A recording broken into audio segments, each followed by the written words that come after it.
ও মাই god, কি scene হে! আমি আমার ফিউচার নিয়ে খতরনাক ভাইলেন্স।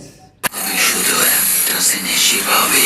গাইস, বাংলা সিনেমার ইতিহাস বদলে দেবে শাকিব খানের এই বরবাদ। কি ছিল না এই টিজারে! বাংলা সিনেমার সেরা সেরা টিজার একটা, সব মিলিয়ে বলতে হবে একটা মাসালাদার কমপ্লিট প্যাকেজ। এরকম কিছু তো চাই যেটা থেকে সবাই শকড হয়ে যায়। বাংলা সিনেমার ইতিহাসে কোনো হিরোকে এত খতরনাক ভিলেন চরিত্রে দেখবে এবার বাংলাদেশের সিনেপ্রেমীরা। এই চরিত্রে দেখতে পাবেন শাকিব খানকে একজন রেপিস্ট, ড্রাগ অ্যাডিক্টেড জানোয়ারের মতন বিহেভিয়ার। টিজারের প্রথমে হিরোর মা বলছে আমার মা হয়ে লজ্জা বোধ করছে। তাহলে একবার ভাবুন কত খ্যাপাটে একটা ক্যারেক্টার। আমার মা হয়ে লজ্জা হয়। প্রত্যেকটা ফ্রেমে শাকিব খানের লুক, তার এক্সপ্রেশন, তার চোখে মুখে লেগে থাকা রক্তের ছাপ। সে স্মোকিং করছে, দলবল নিয়ে হেঁটে যাচ্ছে। বাংলা সিনেমায় এমন ব্রুটালিটি আগে কেউ কখনো দেখেন। প্রত্যেকটা ফ্রেমে শাকিব খানের স্ক্রিন প্রেজেন্ট জাস্ট মাথা নষ্ট করে দেওয়ার মতো। যে সিনটাই শাকিব খান বলছে সাইলেন্স, তখন ক্যামেরাটা আস্তে আস্তে ব্যাগে আছে আর আমরা দেখতে পারছি ও সবাইকে মেরে ফেলে রেখে দিয়েছে। আর অন্যদিকে যিশু সেনগুপ্তর এক ঝলক লুক জাস্ট মাথা নষ্ট করে দেওয়ার মতো। জমে ক্ষীর। একবার ভাবুন শাকিব খান ভার্সেস যিশু সেনগুপ্ত। ইদি কাপাল সময়ের সেরা সেরা বাংলা সিনেমাতে অভিনয় করতে।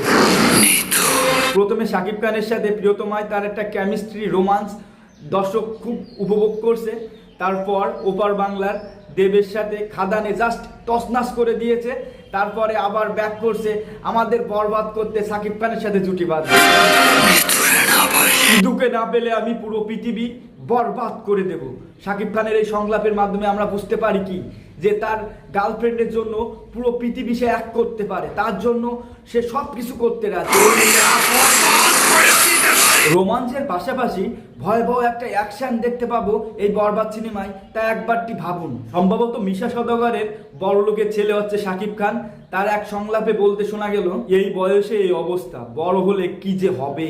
সব মিলিয়ে শাকিব খান বরবাদ টিজারে যে অভিনয়টা দেখিয়েছে তা এক কথায় অনবদ্য। তাকে যে মেগাস্টার বলা হয় এমনি এমনি নাই, তার অভিনয় গুণে। এই লুকে শাকিব খান অনবদ্য, তার এক্সপ্রেশন, তার ডায়লগ ডেলিভারি, দিন দিন তার অভিনয় স্কেলটা একদম চরম লেভেলে পৌঁছায় যাচ্ছে। সত্যি বলতে বরবাদের পরিচালক মেহেদী হাসান হৃদয় ভাইয়ের কাছ থেকে এমন মুভি এক্সপেক্টেড একদম চিন্তাধারার বাইরে।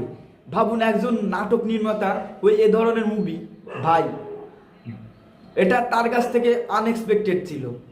তার ওয়াকাত তিনি প্রমাণ করে দেখিয়েছেন তার এই কাজের মাধ্যমে। শুধু এইটুকু বলতে পারি বাংলা সিনেমার পূর্বের সমস্ত রেকর্ড ভেঙে চুরে চুরমার করে দেবে এবার ঈদে শাকিব খানের এই বরবাদ। আমার তো মনে হচ্ছে মুভিটা এখনই দেখতে পারলে ভালো হয়। আপনাদের কি মতামত? তো আপনাদের এক্সপেকটেশন কতটা পূরণ করতে পারছে শাকিব এই বরবাদ তার টিজারের মাধ্যমে? সব মিলিয়ে টিজারটা আমার কাছে 10-এ 10। আপনার কাছে কেমন লাগছে অবশ্যই জানাতে ভুলবেন না কমেন্টে। তো গাইজ, আজকে ভিডিও এ পর্যন্ত। দেখা হবে অন্য কোনো ভিডিওতে অন্য কোনো টপিক নিয়ে। ততক্ষণ পর্যন্ত ভালো থাকুন আর সাথে থাকুন।